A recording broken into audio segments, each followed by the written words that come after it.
The homelessness crisis is going to be a very, very top priority for me. I want everyone in this great city of ours to have a roof over their head. The honeymoon phase of a new administration usually involves ribbon cuttings.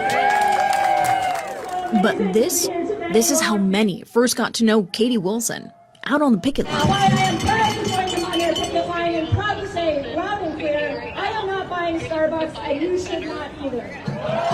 Now she's running the city of Seattle, a transition that's still evolving. But once a community organizer, always a community organizer. That doesn't shut off. But obviously being the mayor is being in a different position. She's now balancing competing interests. Sometimes as the mayor, you make decisions that no one's going to like. In a visible shift in her first 100 days, she's now taking action, not just making demands. It's really about building those respectful relationships so that you're not just burning bridges. Yet 100 days in, some of the city's biggest problems still remain.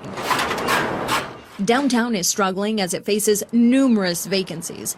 Building values are on the downward slope, and businesses are continuing to close up shop and leave Seattle, including another coffee giant, Starbucks, off University Way this month.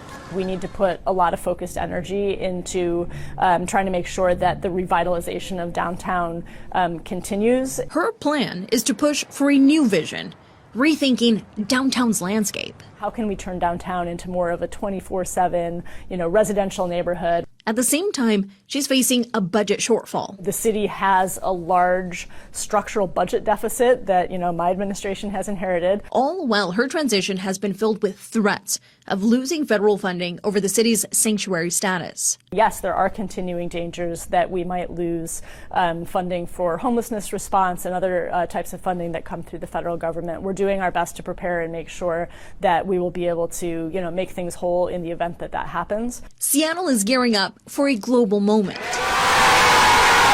Mayor Wilson has her eye past kickoff. We really want to make sure that the World Cup is not just like a great fun series of events for the 6 weeks that it's happening, but that it also leaves a lasting positive impact on our city. That means spreading the economic boost beyond the stadium, with fan zones and free watch parties to push more foot traffic to local businesses and neighborhoods.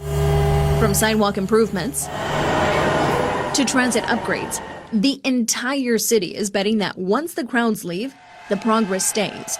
For Mayor Wilson, this is her starting line, part of a broader strategy she says requires patience. This is a 4-year term, and it's like a marathon, not a sprint. So I'm really happy with that work that we've done.